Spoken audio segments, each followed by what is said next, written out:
Welcome on behalf of the Adlai Stevenson Center on Democracy and its president, Nancy Stevenson, who is hiding somewhere, and its vice president, Warwick Stevenson, and our wonderful volunteers. Our inimitable peripatetic speaker has spent the last 30 years commuting between Chicago and China.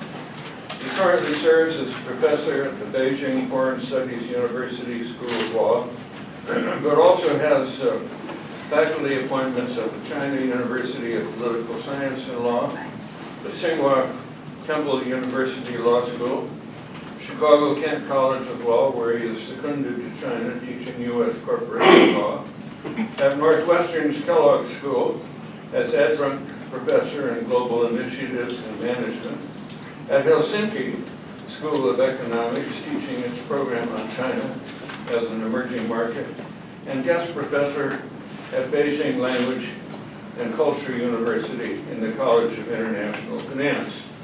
He is editor-in-chief of the China section of Eric's Strom International Joint Venture Treatise.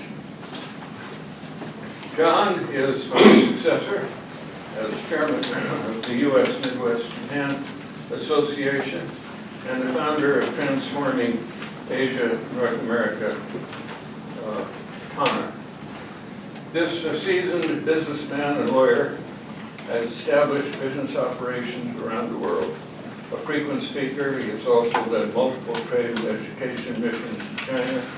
He earned an MBA from the Kellogg School of Management at Northwestern, a doctorate in law from the John Marshall Law School, and a bachelor's degree in economics from the University of Illinois. John will discuss the Real China Challenge, and he promised to do so in English. Good.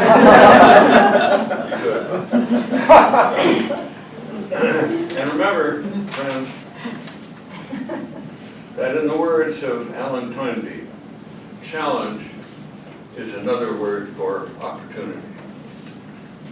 Here he is, straight from Beijing to Meadowa.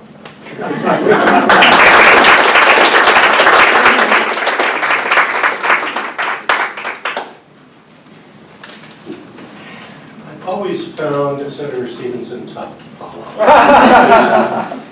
In part, he tells you that I can't hold a job, which is why I have all these different appointments. But it is, I can't tell you what a pleasure it is to be here today, and how flattered and honored I am to see so many people come out here on sort of a terrible day. And I'm particularly pleased, let me see if this is working, good, that I have a double happiness. Now, this is not quite the right cultural place to use this symbol for two happinesses, but it's particularly interesting to me because this is my second opportunity to come to this forum and speak. And I am so delighted to remember my first time here 4.5 years ago. And only at the Stevenson Center would they schedule me to speak on Super Bowl Sunday. It's true. But we still had a very good crowd. In fact, I had a crowd very similar to this. I think it's because we were early enough you could go home and watch the game. But it's also just such a delight to be here to see old friends from Kellogg over here, friends from our church. In particular, a shout out I would like to make is to Professor Roy Worley. Roy was very instrumental in helping me understand international economics to the degree that he succeeded. Well, I've yet to see. But I met Roy many years ago before I took a wrong turn and went to the law. I was doing graduate work in economics, and Roy was very influential in that, and I wanted to mention that because he drove up here from Springfield today to attend this lecture. And Roy was actually instrumental in getting me to speak about China. When he took emeritus status from the University of Illinois system, on an annual basis he would go over to Decatur to Millikan and teach a class in world economics to the MBA students there. And I was delighted about 10, 12 years ago, he asked me to come and speak about China to his class. And that became an annual event for 5 or 6 years. Every January I would go down there, and I would sort of use the time to think about China the year before, what's coming next, prepare a few remarks. And the classes were always engaging, the students were always enthusiastic. I enjoyed it so much until the end, when Roy would always ask the killer question. The one thing I hadn't thought about, the one next thing coming in China, that he said, and what about this? And I always say, I'll see you next January. I'll come back and do it. But I am very delighted to be here. A lot to talk about today. But first, the old China hands. For those of you who have not seen this photo, this is a favorite photo of mine. This is the first U.S. congressional delegation to go to China. Everybody understands who this guy is. It's Deng Xiaoping, the premier leader, senior leader. Chuck Percy, Jacob Javits, George Bush. So try to figure out who this guy is. This photo has actually saved me in the past. 2 years ago, Senator Stevenson's book was translated into Chinese, and there was a conference that was held at Adjunct University. I was asked to speak, probably the fifth or sixth speaker, make a few comments, say something, and they sent me to the wrong venue. And when they found out that we'd gone to the wrong venue, they came and found us, took us to the right venue, and as I walked in the door, they handed me an updated agenda, and I was the first to speak. And I had to talk about Senator Stevenson. Luckily, I had this photo on a flash drive, and I flipped the flash drive to the tech person. I said, just put this up here. I could talk about this photo forever. So, a very famous photo, and one of my favorites. Breaking news. What's breaking news? China in the news. Yesterday's screenshot from CNN. Can you believe China's goal to replace the U.S. as world-leading superpower? Can the U.S. win a trade war? Xi Jinping's heads leaked to Africa to China's goal. You get the idea. China's in the news. And that's one of the reasons that I wanted to come and update my remarks of 4.5, 5 years ago. This is not going to show terribly well on the screen. I tried to slow it down and couldn't. But what you're going to see is 30 years of China growth. 30 years starting in 1970, projected to 2030. And watch the bottom, you'll see a red bar, which is China, moving up the league tables. So, let's see if we can do that. Oops, I'm sorry. Put on more weight. Yeah. And here's the weight they put on. This isn't picking it up. It's supposed to go year to year. But you get the idea. Oh, there it is. Here comes, finally, China. And this goes out to 2030. China and India, neither of those were on the league tables in 1970. 2030, they'll be the number 2 and number 3 economy in the world. This is a little different, but this is showing global GDP distribution. The width, the blue width, shows the amount of population of the world within the United States, China, and then India. Same time frame, 1970, 2030. And you see China coming up here. And in 2030, will be right at the world GDP per capita. This is the dynamic that's going on in the world, folks. And one that, I don't know what's next, sorry. I changed it this morning, changed it up. But this is the dynamic that's going on in the world that is driving a lot of the controversy in the United States.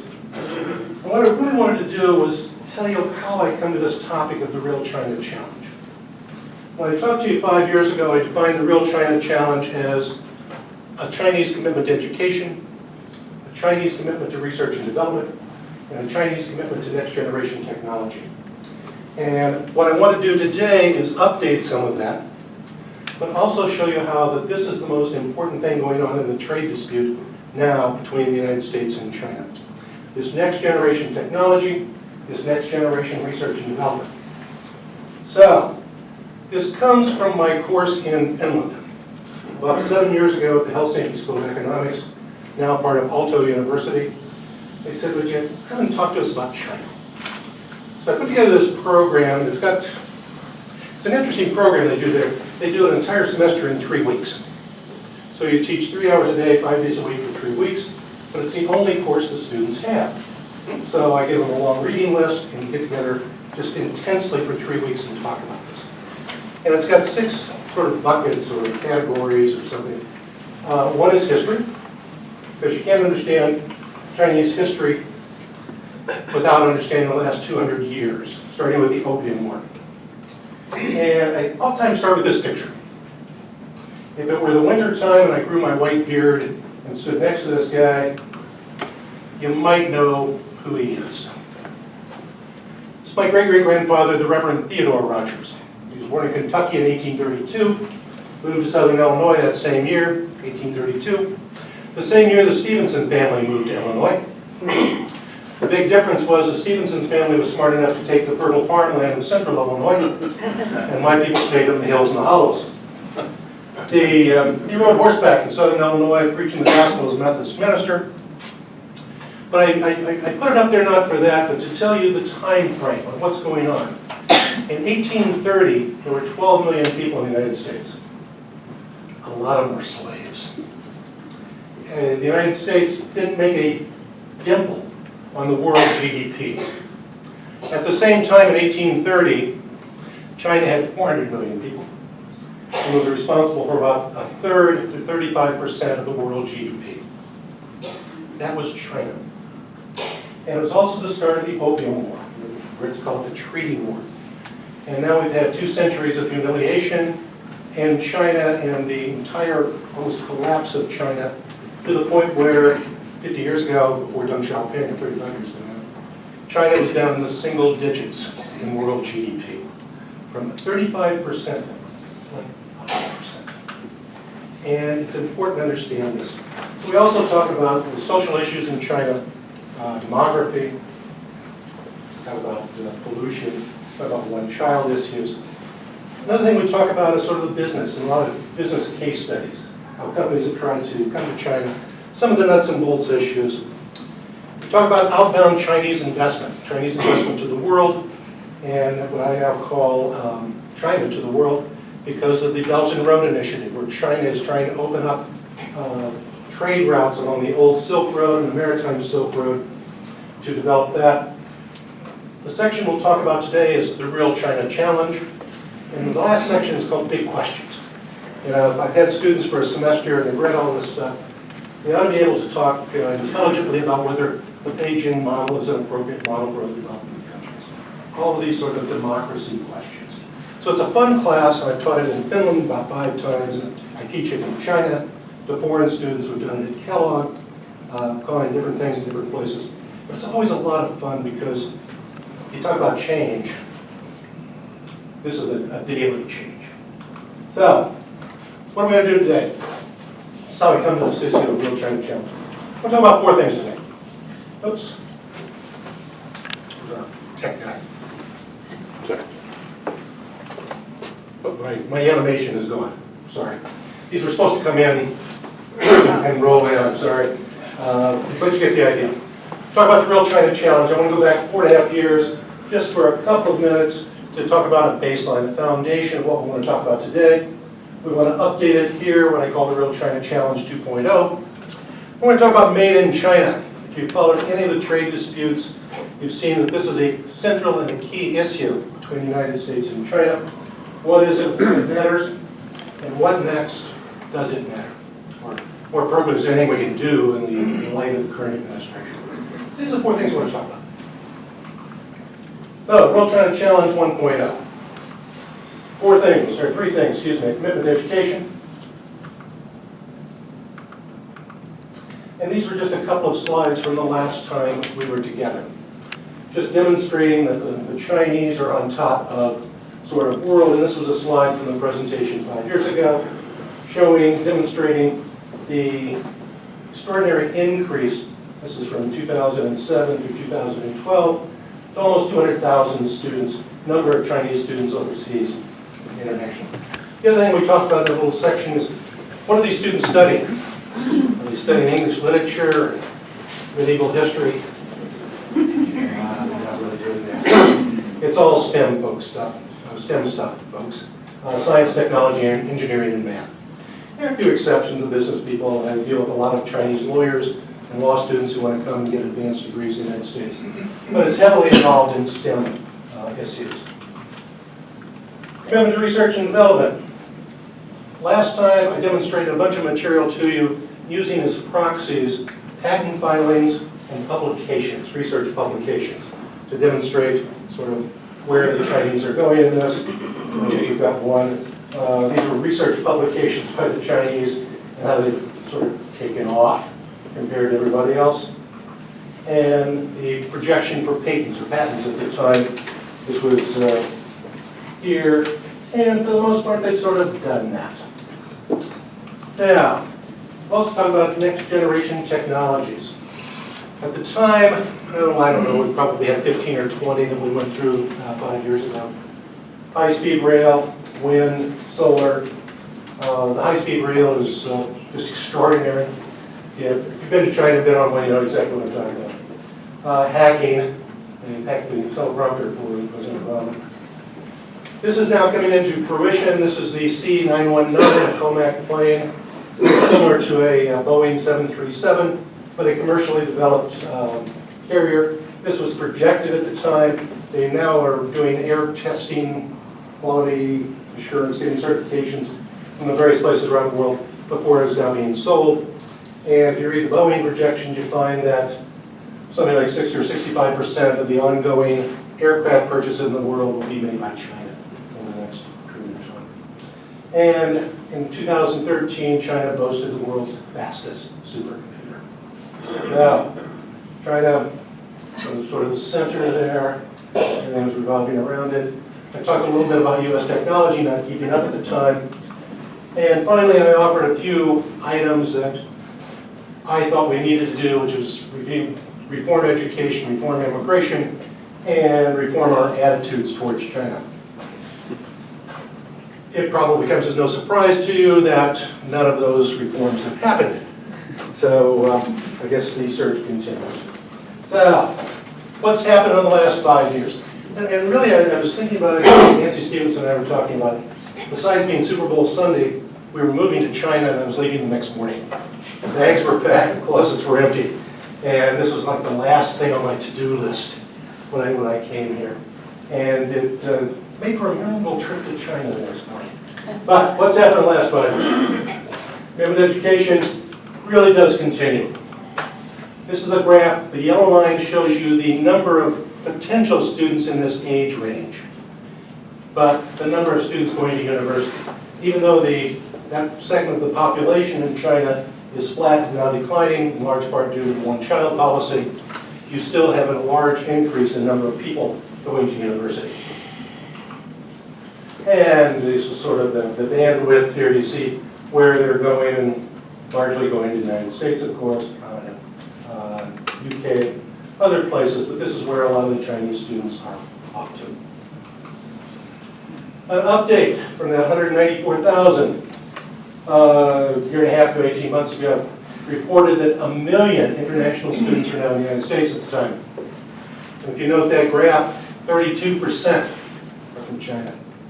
That's 370,000 international students from China on our doorstep. India contributes a number of them, South Korea, and then a few Algerians. The states that are most affected: California, Texas, and New York. And the dark red states have over 60,000 international students. And if you apply the same ratio of 32%, you get the idea. You can see in the Midwest, our Midwest states here, also have a lot of students, 30 to 60,000 international students. And it's in large part because of our major universities and our great universities. I find this fascinating. These are the 10 U.S. universities most dependent on Chinese students. 10 universities. 3 are in California, USC, LA, and Berkeley, Columbia, and 6 are in the Midwest. Illinois has 8,000 Chinese students. They broadcast the Illini football games in Chinese. That's a true story. We've got Purdue, Indiana, Northwestern, Ohio State, And you get the idea. All these great land-grant colleges in the Midwest. Let me ask you a question. Illinois got 8,000 students, Chinese students. Most of them pay full tuition. Out-of-state tuition. It's a large number. If all of a sudden the Chinese said no visas, or this administration said no visas, who's going to keep the lights on in Champaign or Napa? The state of Illinois, the last time I looked, I haven't looked recently, owed the University of Illinois their delinquent something like $800 million to $900 million. Could be over $1 billion now, I don't know. But who's going to keep the lights on at some of these universities if we are not supported by full-paying Chinese students? And we're not keeping them. The dark number is the number of students. The purple line shows you the number of returnees. We used to keep a lot of these people. Productive people, smart people, people who have exceeded our expectations at our universities. President Obama, 2008, his first State of the Union address, 2009, said, if somebody foreign graduates from a U.S. university with a degree, a STEM degree, science, technology, engineering, or math, hand them a sheepskin and staple a green card to it. Yeah. Ain't happened yet. And the way things are going now, I think it's even going to get worse. Oh, this last, it's a little old, but when we talk about how do we teach people about China? You teach people about China by interacting with China. This is the 1% of the U.S. students who go to China to study. And most of them for very short terms. A semester for most of these people is a long term. So that's sort of an update on education. Research and development. Here is a look. Red is China. This is long-term outlook for R&D expenditures. And we've got China and the U.S. and the European 30 here. U.S. and Europe increasing, but someplace around here, 2019, 2020, China starts to exceed in gross expenditures for research and development. I'll just tell you, this is about publications. It's sort of boring academic stuff, but it's about publications, and the big blue lines are China. This is Euromonitor on R&D in millions by 20, what it was and what it will be. And you can see the large increase, 2014, 2020. Here is China, 2014, 2020. U.S. certainly is increasing, but nothing like the magnitude of this increase here. Japan's kind of flat, France is flat. Yeah, it's up for anything. R&D centers in China. Everybody. That just happens to be DuPont. This was the OECD projection of research and development spending, Europe, Japan, China, and the U.S. And the OECD is talking about it out here, 2018, 2019, someplace through here. But you get the idea. And I think, Apple, Research and Development Center, Beijing. This is one of the most fascinating ones. This comes from the University of Michigan Medical School, published last year by an American doctor, at least he had an American sounding name. And he talked about Chinese publications, but he limited his research to the 6 major medical publications, JAMA, Lancet, all the names we hear about, the top research journals in medicine. And this is his conclusion: America sits on top in science, but China rising fast. As funding for basic science research education stalls, other countries skyrocketing. And it's really one of the better pieces I found. Plus, I kind of like the graphic. Oh, Siemens. Yeah. Siemens Global Research Center, Robotics Research Center, and Development Center in Germany. And finally, this is one that caught my eye. Development research and development. We're talking here about application. We're talking about taking basic and applied research into commercial products and new manufacturing. Putting aside for a second basic research, which is critically important, how do you apply it? It's been a real bugaboo in the United States for many years. And this year they're saying that 2018, China will exceed the US in applied research. How do we take this and make application? This is kind of a silly one, but I want to show you something, what's going on in China. Mobile payment. taking your phone, holding it up to a QR code, making your payment. 2016, the United States had 112 billion mobile payments, a lot of money. Until you see in China they had 9 trillion. Here is the difference, 14, 15, and 16. Here is China. Here is the US. You folks, you can't believe it. I feel so old sometimes, daily. But especially going down the street. Shanghai subway, there's a QR code, you can make payment there. Vending machines. The hotel I stay at, China University of Political Science and Law, I struggle to get anything out of the vending machine because it takes a QR code, and I've got a phone and I've got it set up, but it's still a bit of a struggle. Street vendors. Here's a street vendor. You go, you pay them with the QR code. Guys selling sweet potatoes. They bring out these oil barrels, put charcoal in it, roast sweet potatoes, you buy them on the street, and go and pay them. They pay them with the QR code. That's all well and good. Now, I'll tell you a story. The beggar. The guy's got a damn QR code. I mean, this is one of the most remarkable things I've ever seen. I'm at Beijing Foreign Studies University. It's a prestigious university. I have elite students, and it's divided into an East Campus and a West Campus. I live on West Campus. Most of my classes are on East Campus, and there's a tunnel under this third ring right. And oftentimes there's a beggar there. So during the week, my change, odd bills, small stuff, they put in a pile. I want to go over to East Campus and pick it up. And I tell you that story not to pat myself on the back, because believe me, the amounts are so modest, I'm embarrassed. But I'm waiting for the day the guy wants to give it back to me or won't take it. He wants a payment via a mobile phone. This is what's going on in China. This is the Consumer Electronics Show in Beijing, 4,500 exhibitors. They call it the Chinese electronics show because a third of the vendors are Chinese in Las Vegas.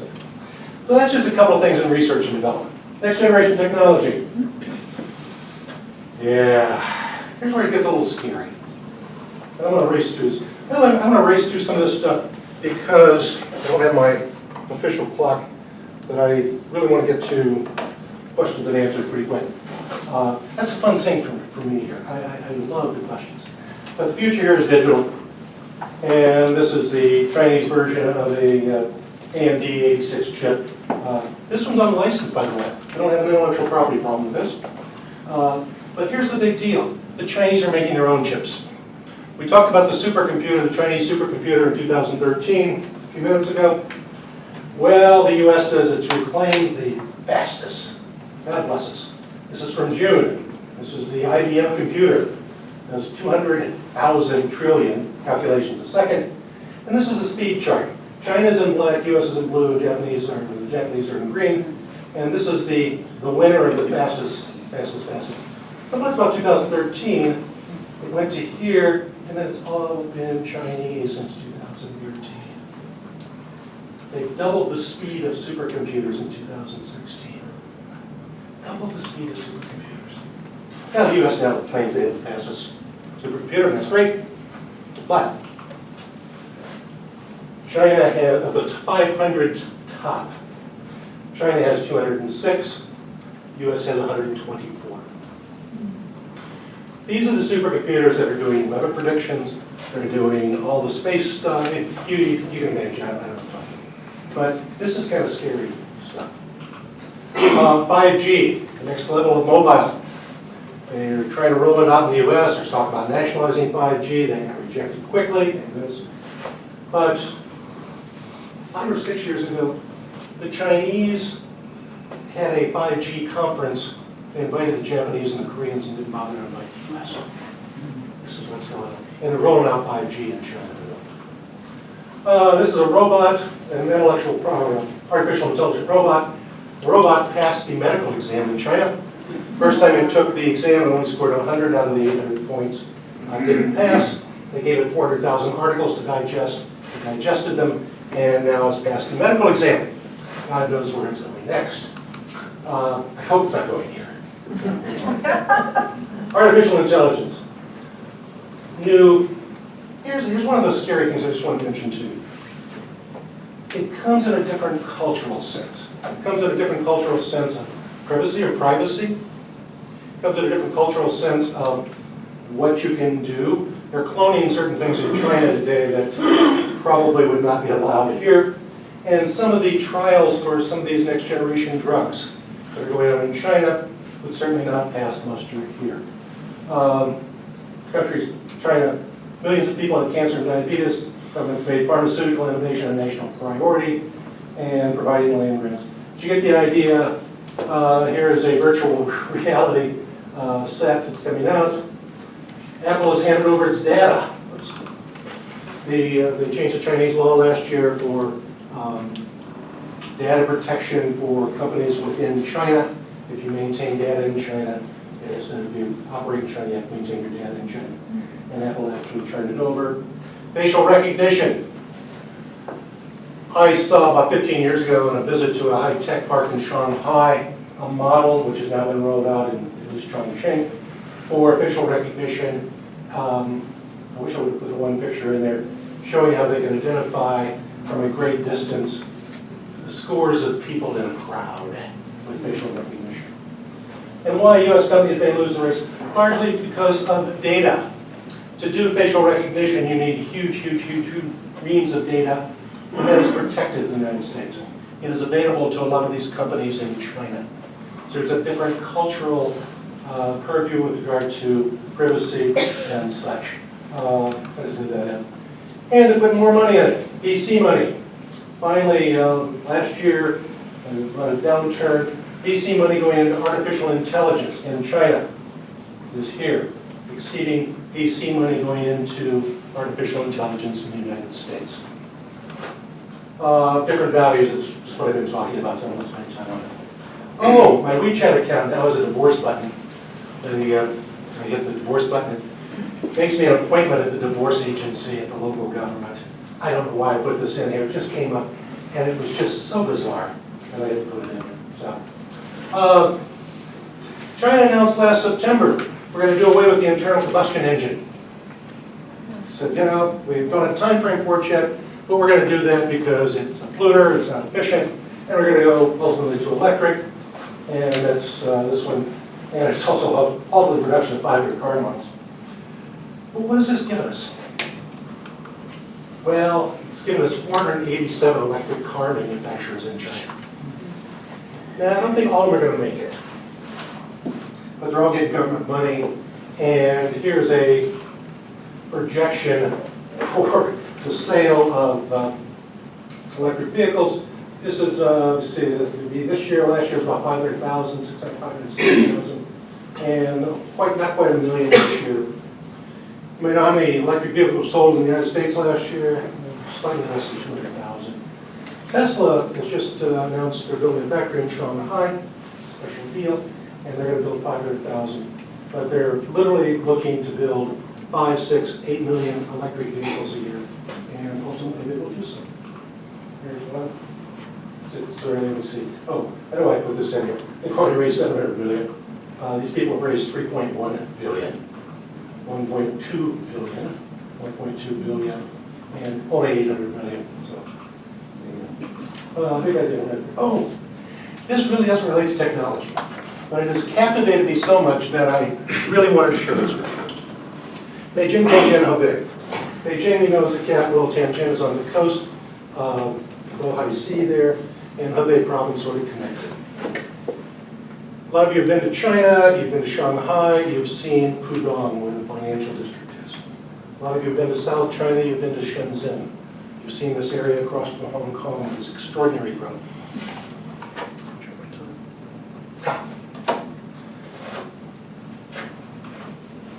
This is a little village south of Beijing. It's right here. We're going to connect 25 million people here, about 15 million people here, and make a city look like 100 million people. And when you shake your head, I show you what they've done. This is Shanghai, 1990, This area out here is Pudong. It's formed in 1990. No bridges across the Huangpu River, no tunnels across under the Huangpu River. This is what it is today, the financial hub of China. The stock market, every major bank, the tower, the financial center. I think there's 3 tunnels and 6 bridges now. This is Shenzhen. It was a sleepy fishing village of 25,000 across from Hong Kong when Deng Xiaoping opened it up with the new economic center there. Today it's got, I can't remember, 12, 14 million people, but who counts, right? This is the difference. So, what I want to do is live long enough to go back in 2037 and see what they've done in that little village between Beijing and Chicago. Sorry to take a little sidetrack.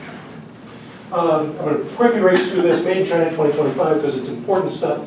We don't have a lot of time, why it matters. Middle income trap. Middle income trap, economic theory tells you that when countries have rapid growth based on either commodity, cheap labor, at some point they start slowing down because that catches up with them. Labor becomes more expensive. They're not that super competitor anymore. And this is what has been forcing China in many ways to upgrade its infrastructure. Mind the gap. You see simple manufacturing, supporting industries, technology absorption, but this is the middle income trap.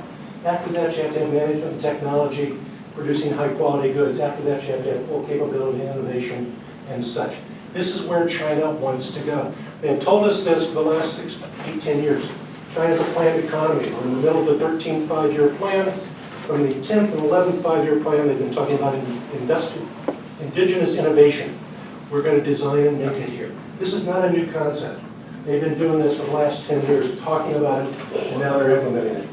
To avoid the crap, you have to have a new strategy, you have to increase demand, you have to do something, not cheap labor or capital, but you have to have infrastructure, education building, high-quality education system, creativity, science, and technology. The Chinese understand, this is from a Chinese newspaper, China Daily. They understand they have to get over that middle income trap by innovation, doing this high-tech stuff, if they're ever going to move into that middle income, or above middle income. And from the Chinese perspective, this is what they find in the world. Uncle Sam and his allies continue to put hurdles out there. But we don't want them to do that. This again, Chinese newspaper perspective. Industry 4.0. Industry 4.0 is basically made in China 2025. 2010, 2011, the Germans started studying it. 2013, they adopted a program called Industry 4.0. And you see, the first industrial revolution, 1784, mechanization, steam power. The second industrial revolution, 1870, mass production, assembly line, electricity. And then 1969, computers and such. And now we're looking at cyber-physical systems, whatever that is, Internet of Things, and technologies. So you see the progression here, and this is where we are, and this is where we're going. Industry 4.0, autonomous robots, simulation, system integration, Internet of Things, cybersecurity, cloud computing. This is 3D printing, by the way, additive manufacturing, augmented reality, big data. This was the German concept that came out and finally adopted in 2013. 2015, we got made in China. So you see that. So this is made in China. What is it? It's the Beijing industrial plan to dominate high-tech industries, including robots, aerospace, computer chips. The Trump administration showed up, and the way the newspaper articles reported, they said, we don't want you to do this. Folks, that's a non-starter. Here's Made in China. It's kind of the same stuff as Industry 4.0. Advanced rail, agriculture, machinery, aviation, high-end medical equipment, integrated circuits, high-end electronics, robots, low-energy vehicles is where the electric vehicles come in, advanced materials. So you get the idea. This is all next generation stuff. If you don't know the European Chamber in China, I recommend it. They have some very good publications. This is their publication called China Manufacturing 2025. It's about a 50, 60-page document. It's well researched, well footnoted. That really does explain this in depth. but there's one page of it that I wanted to share with you, and this is the same stuff we just talked about. 40% of the basic components and basic materials in this are to be domestically manufactured by 2020. By 2025, 70% of all that stuff is to be made in China. This is the real objection for foreign companies, foreign governments, that it's all domestically sourced in China. And intelligent manufacturing is the idea of made in China. See again, countries that are affected, those countries that have high-tech industries and a large reliance on manufacturing. So the U.S. is certainly affected out here, but all these countries are very much affected. And so that brings us quickly to the heart of the trade dispute. We're going to come back to this particular article. But this article from last week's New York Times, I thought had the best introduction to this. At the heart of the trade war between the United States and China lies a profound and unsettling question. Who should control the key technologies that will rule tomorrow? That's what this whole thing's about, folks. And 5 years ago, when I talked to you about the Real China Challenge, I didn't see exactly going quite there. But that's where it's taken us. The Real China Challenge, education, research, and development, next generation technology, leads us to Made in China, 2025, leads us to next generation technology and standards. And that's what this thing is about. This just happens to be the trade imbalance that amuses me. Going from the mid-'80s to about 2015. This is what catches people's attention, but it's not really the trade deficit. It's the other. This is what we get from them that are most important to us: cell phones, computers. So we've reached tipping point. And you can never give a China presentation without my favorite cartoonist, Ingram Penn from the Financial Times. He is a brilliant, brilliant cartoonist. And this is just how quickly things tip and tip over. This is just a list of what's back and forth, China, the U.S. trade issues, just in the last 2 months, 3 months. We don't have time to talk about it. You get it. Take that, oh, sorry, it's Canada. How did that happen? Oops. But this is what happens. Those are soybeans. Those are the places that make, produce soybeans. Breaking news. Oh, this is yesterday. Oh, Friday. Now we're going to put another tariff on another $505 billion of Chinese goods. Basically everything. It's going to be very interesting because the Chinese can't retaliate on tariffs on goods because we don't send them that much stuff. But they've got other arrows in their quiver. They can make it very difficult for American businesses to do business there. We can stop things at the port. We can have secondary inspections. We can do all sorts of things. And they can do a consumer boycott. I happened to be in China teaching a class that had some Koreans in it when 2 years ago the Chinese said, we're going to start boycotting Korea. They wouldn't let Chinese tourists go to Korea. They crashed an industry there. They crushed some Korean convenience stores in China. And the sale of Hyundais were off 40%. This is just by suggesting a consumer boycott. So that is another arrow in the quiver. Oh, and the Chinese companies are still going to make the Trump 2020 flags. You know, I promised myself I would not take cheap shots today. I'm sorry. I gotta do it. What's next doesn't matter. Here's the real problem, folks. Typically, you come to a place like this, and people want a few answers. You give them a few answers, and this is what. But I gotta tell you, I've either lived too long or I've not lived long enough, because every conversation I have, when we talk about trade, we talk about politics, everybody says, in my lifetime, I have never seen this. So I have either lived too long or not long enough. But I can tell you, solution one. Oh, it's not normal. None of this is normal. I said, who in their right mind would try and talk about 10 years? In this environment, who in their right mind would try and talk about 10 months? Almost 10 weeks. And sometimes I check my watch. Solution one. Move. To where? Did I hear that question? To where? Well, these places have legal marijuana.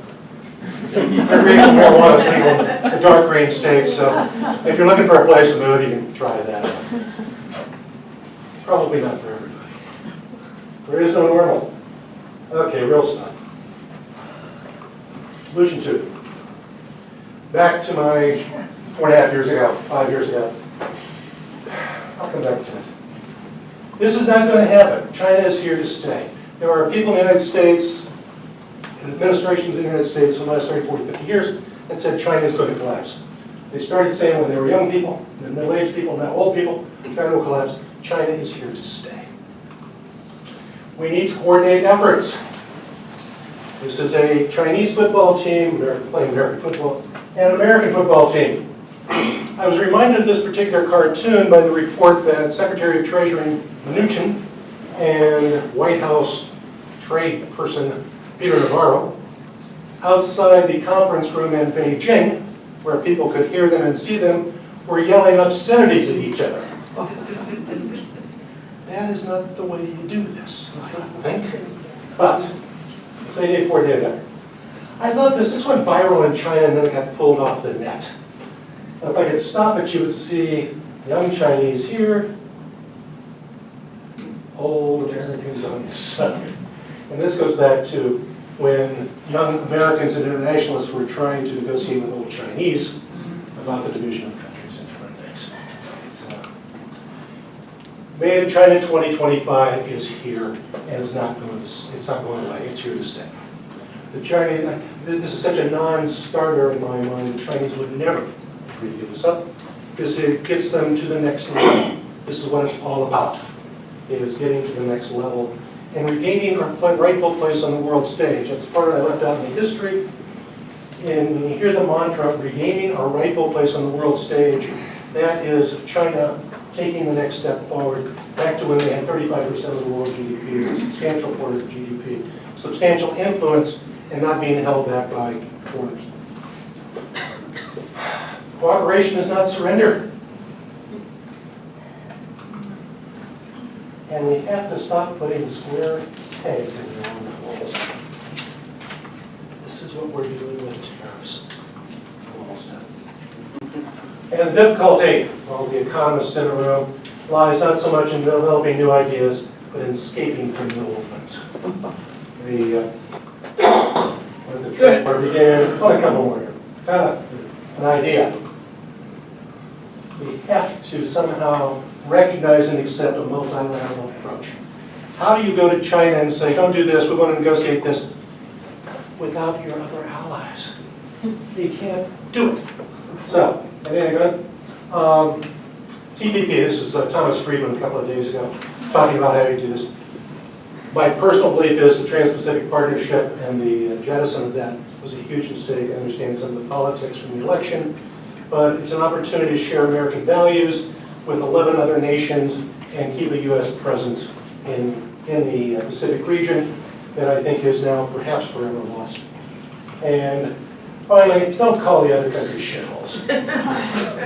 This is a marvelous cartoon from a Chinese paper. Unlike, this is the China Quarry Company Asia branch. Unlike other companies, we don't refer to it as such. So, it's going to tell us anything. Back here, we are going to have to increase some federal spending in some of these technology areas. When I say reform education, one of the things I've argued is a pie in the sky. I would say it's a pipe dream, but that doesn't ethically, culturally fit well. Pie in the sky is a third Morrill Act. The first Morrill Act signed by President Lincoln created the major universities, Iowa State, the University of Illinois, Cornell, Purdue, all those places. The second to sort of make up for the absence of African Americans. But the third Morrill Act to push forward some of these issues of cooperation and next generation technologies in a coordinated sense. And finally, there's no such thing as a normal period of history. Normalcy is a fiction of economic textbooks. Joan Robinson, interesting. So, we got a third solution. Drink.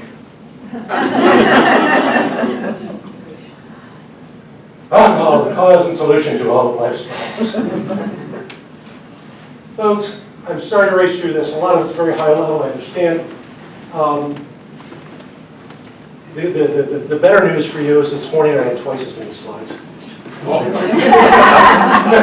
At 4:30 to 6:30 this morning, we jettisoned over half of them. So You know, we sort of condensed this as best we could. But I'm very sincere. The reason I do this, in large part because I would do anything for Stevenson. But the reason...